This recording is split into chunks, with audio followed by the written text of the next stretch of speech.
The Royal Rumble 2012. I'm MTO. The first match, Mark Henry, Daniel Bryan, Big Show, Steel Cage match, World Heavyweight Championship. Daniel Bryan's actually getting some pretty good heel heat as of late. He's definitely getting better heel heat than he did face pops, because there'd be just a number of weeks that he could go being a face where the crowds just really couldn't care about him. Now he's actually getting booed every week now. So I guess the fans just love hating this guy, and that's what makes good heels. So Daniel Bryan obviously had the advantage in this match, being a 20-pound, 4-foot-tall vanilla midget. He could use his speed as an advantage and escape the cage, and that was pretty much the strategy he was going for, being that cowardly type of heel trying to use the cheap way out.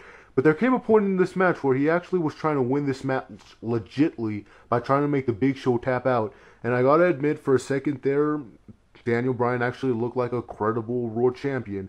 Just for a second. It looks like Daniel Bryan could really do both. He can be both a cowardly heel that tries to weasel his way to victory, and he kind of showed a little bit of that side that he can still wrestle and he could still beat you up in a legit fight.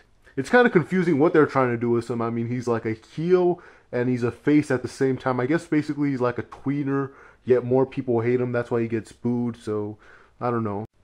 Now, the ending of the match was real anticlimactic. I was hoping for some kind of a big OMG ending. Something like he gets chokeslammed off the cage, or chokeslammed through the ring, or he gets put through the cage. Something cool like that. But yeah, Daniel Bryan ends up retaining the championship, and looks like he's going to continue to hold that championship till Elimination Chamber when he finally drops it. Because, I mean, really, Sheamus versus Daniel Bryan, one of the main events at WrestleMania. Do you remember this is the exact same match that got put off the actual card and ended up being a dark match at last year's WrestleMania? You really think they're going to make that this year's Smackdown main event? Then we got an impromptu Divas tag team match. I liked how all the heels wore matching colors. That was pretty cool. So this wasn't like your typical tag team Divas match that lasts 30 seconds and only 2 people get tagged in.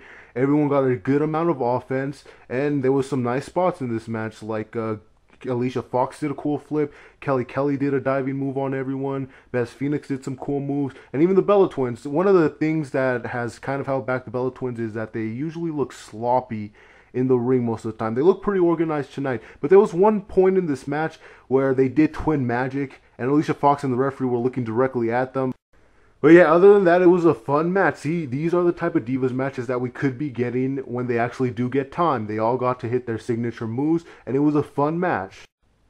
There was a segment with Zack, Ryder in a wheelchair, and the only thing I have to say about this is Eve completely told Johnny Ace off. Now, people don't get this. I've been doing this for a year, but people don't get why I call her Mickie James. It's because she hasn't done anything impressive to make me care about her. Pretty much like what Stone Cold did to all the rookies at Tough Enough. But if she was to show this side of her more often, then maybe I'd start caring about her. The John Cena versus Kane match. Now, I'm really glad this didn't have an ending, because the ending this would have had was John Cena going over. So it's better that this ended in a count out with Kane going backstage to kill Zack Ryder. And then you had Mickie James crying in the ring, like, and it ended up with Kane coming out on top. That was awesome.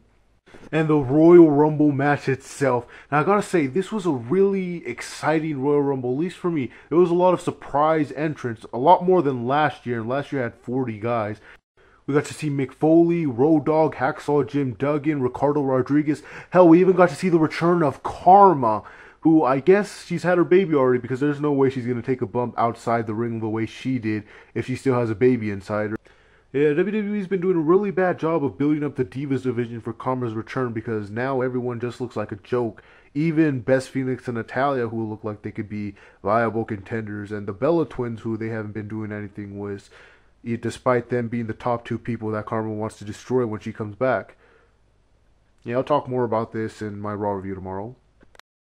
But we had some other exciting moments in this match. I mean, we got to see the Cobra versus Mr. Socko. We got to see the Miz last a good amount of time. Hell, I'll even give it to Primo. For the first 10 seconds that Primo was in that match, he was pulling out moves that I've never seen before. And one of the most exciting parts of this Rumble was seeing who my new favorite wrestler was going to be, because I entered in Mr. Route's whole Royal Rumble game, where whoever came out at number 11 was going to be the guy that I root for the entire year. And the number I ended up getting was Kofi Kingston. Now, anybody that has stuck around, I know there's a few people that I've been watching for a while, knows that I cannot stand Kofi Kingston. And now this guy's gonna be my favorite wrestler. So you know what? Kofi Kingston did a damn good job in this match. So there you go, my boy Kofi Kingston. Did you see that crazy spot that he did? That handstand? That was incredible. See, take that, John Morrison. You are no longer the king of crazy spots in the Royal Rumble. No, that goes to my homie Kofi damn Kingston. I know we all were excited to see Randy Orton get eliminated from that match because nobody wanted him to win, but that's not going to stop him from winning the title at Elimination Chamber, let's face it. And then it came down to the final two, Chris Jericho and Sheamus, and the whole time I was thinking, okay, this is stupid. Chris Jericho is not going to lose to Sheamus. This is a waste of time. Hurry up and end this match. But then Sheamus ended up winning the match. And now I've been talking a lot about how Sheamus has been kind of starting to get on that side of he's starting to get shoved down our throats. Now I kind of see why that's happening, because WWE sees him as a top star now. They had him win the Royal Rumble, and they're going to have a main event WrestleMania, so he had a right to get pushed the way he was the last few weeks. So there's got to be some mixed reactions about this. I mean, for one, people wanted Chris Jericho to win, but I mean, this doesn't take anything away from Chris Jericho. In fact, it opens more possibilities for who we can face at WrestleMania. I mean, we're always complaining about how we're tired of seeing the same people on top and we want WWE to start making new stars. Well, now they're doing it with Sheamus. And pretty much this is what happened with Batista in 2005 when he won the Royal Rumble completely out of nowhere. So this is kind of the same thing. So I guess we really can't complain. This was kind of surprising in a way, and it's showing signs that WWE is trying to pave way for the future and trying to make new stars. And I know eventually Sheamus probably will end up getting to that point of, oh, this guy's been on top for so long, someone please get him off my TV and whatnot.